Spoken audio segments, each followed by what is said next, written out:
Bonjour, bonjour. Ça fait longtemps que j'ai pas de nouvelles. J'étais moi-même dans un grand processus.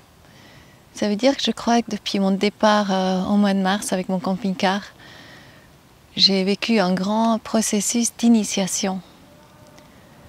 J'ai compris que le paradigme, le changement de paradigme dont on parle, c'est vraiment le changement du mental vers le cœur. Et vraiment que le mental devient le serviteur de notre cœur, évidemment. Et c'est devenu très obvious qu'il n'y a rien d'autre à faire. Ensuite, mon trajet a continué. Et je suis partie en Allemagne et j'ai rencontré des gens exceptionnels qui font des choses incroyables. J'ai justement appris beaucoup sur le compostage, qui pour moi est une énorme révélation. Parce que tout ce qu'on prend à la nature, on les redonne. Donc en ce moment, pour moi, c'est presque chaque fois difficile d'aller dans les toilettes pour faire les besoins, parce que je sais que nous sommes en train de gâcher une ressource très importante pour la nature, pour la terre.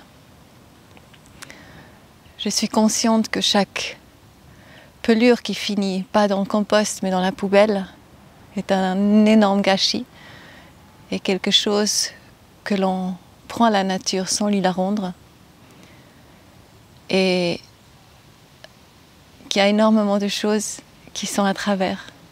J'ai aussi passé à travers des moments très durs, je dirais, mais je suis consciente aujourd'hui que c'est obligé de passer à travers des moments durs, passer à travers la souffrance, aussi des peurs, pour justement laisser émerger ce qui veut vraiment être là. Parce que ce qui est positif avec les moments durs, c'est que on n'a pas envie de les vivre et on cherche une porte de sortie. Et quand on est vraiment prêt de prendre cette porte de sortie, quand on est prêt à regarder son ego en face, à quel moment il arrive,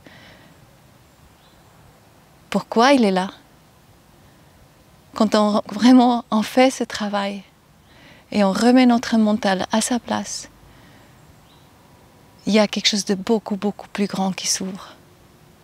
Et je crois que c'est la même chose avec tous les projets. Est-ce qu'on fait un projet pour soi-même ou est-ce qu'on fait un projet vraiment pour la planète? Est-ce qu'on pense à son bien-être ou est-ce qu'on pense au bien-être de tous? Et là, je crois qu'il y a encore beaucoup de travail à faire, beaucoup de générosité à développer dans nos cœurs.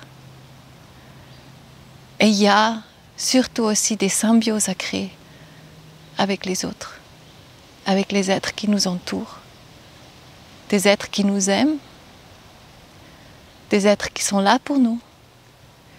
Et souvent nous fermons la porte parce que nous disons « Ah, il ne tique pas comme moi, il est contre moi ». Et on se sépare d'eux. Alors que ces êtres-là, justement, où il y a un peu des rebelles, des révoltes contre nous, sont souvent là pour nous montrer quelque chose en nous, qui est enfoui en nous. Ces êtres qui nous dérangent, ces êtres qui stimulent quelque chose en nous, qui nous fait nous mettre en colère. On arrive à juste tourner. Et c'est pour ça qu'il y a beaucoup d'associations qui ne continuent pas, beaucoup de projets qui n'aboutissent pas. Parce que nous ne sommes pas prêts de nous regarder en face directement. Nous ne sommes pas prêts de se mettre en question et de se dire « Waouh, qu'est-ce qui n'est pas à sa place en moi? Qu'est-ce qui veut être vu, embrassé, aimé ?» Je dis souvent dans ma formation Rendez-vous avec la joie, que j'offre gratuitement justement, donc vraiment faites-la sur cocotage.com. C'est vraiment un chemin vers cette liberté. Un peu à l'image justement de cette chenille qui qui mange, qui mange, qui mange, qui avance, qui défait sa première robe, qui continue, qui grandit, qui défait la deuxième robe, la troisième, jusqu'à être totalement épuisée. Et là, elle se met dans le cocon. Et là, il y a tous ces cellules imago de chenilles qui sont là, qui gardent l'espace, qui ne veulent pas perdre le terrain. Et il commence à voir les cellules de papillons qui viennent, une après l'autre. Et ils se font manger par les cellules de la chenille. Mais le plus ils se font manger, le plus ils viennent, ces cellules de papillons. De plus en plus, jusqu'à ce que à se mettre ensemble, dans un cluster. Et à ce moment-là, les cellules de chenilles, qui sont tous seuls, il ne peut rien contre eux, plus rien. Et là, les cellules de papillons arrivent, se mettent en cluster, jusqu'à ce qu'il n'y a plus aucune cellule de chenille. Et à ce moment-là, il y a une telle force qu'ils sont capables de défaire ce cocon qui est devenu dur. Et avec cette énergie qui libère, ensuite ils peuvent voler. Et ça, c'est l'invitation. Nous sommes tous invités aujourd'hui de voler. Nous sommes tous invités de faire nos devoirs. Tous ces moments durs que nous avons vécus, toutes ces choses que nous n'avons pas encore osé regarder, osons les regarder. Nous défaisons ces nœuds et rentrons dans un tout nouvel état que nous n'avons pas encore connu certainement avant. Et posons-nous grandement la question, est-ce que ce que je le fais, c'est pour moi, mon petit esprit?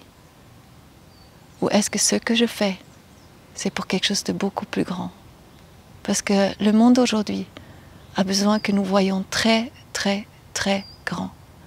Et que nous sommes hors de ce cocon, que nous sommes hors de l'état de chenille. Et qu'avec cet amour que nous dégageons, nous sommes capables de unir, de réunir avec cet exemple vivant que nous sommes beaucoup d'êtres. Et quand nous aurons réussi à faire ça, ces êtres qui ne savent pas comment y parvenir, ils vont prendre exemple sur nous. C'est une certitude. Donc, n'ayons pas peur de regarder la chose en face. Vraiment, si vous sentez l'appel, mais faites cette formation rendez-vous avec la joie. Moi, je pense que c'est une magnifique, vraiment, invitation. Si on n'a pas encore trouvé, en fait, pourquoi on est là, nos dons, nos talents, qu'on sent, mais nous sommes beaucoup plus, c'est ce qu'on est en train de jouer sur Terre. Mais mettez-y, vous, ça prend 40 jours. Et c'est facile, c'est des histoires. Ça fait du bien. Et après, moi, je propose vraiment qu'on se retrouve. On se retrouve déjà avant pour justement passer ces différents caps ensemble. Mais on se retrouve aussi après, parce qu'après, chacun dans sa force vient contribuer à la création de cette nouvelle terre vivante, où tout est harmonie, tout est symbiose, où tout cohabite, tout co-crée. On n'est plus en train de voler la place à quelqu'un d'autre. C'est comme dans la géométrie sacrée. Chaque chose est à sa place. Dans la nature, à la base, chaque chose est à sa place. Maintenant, il s'agit que nous réintégrons en tant qu'êtres humains notre place et que nous devenons les gardiens de la Mère Terre. Et que nous soyons vraiment conscients de nos actes et des conséquences de nos actes. Je suis ici, on était ici hier avec mon ami Sébastien à Lézin, on a créé un magnifique petit mandala. Et c'est juste très beau ce qui se passe à chaque fois quand on se connecte profondément avec un lieu, avec sa beauté. Namasté, namasté. À tout bientôt. Et voyons-nous vraiment sur Coco Tashcom. À tout bientôt. Bye bye. Jo.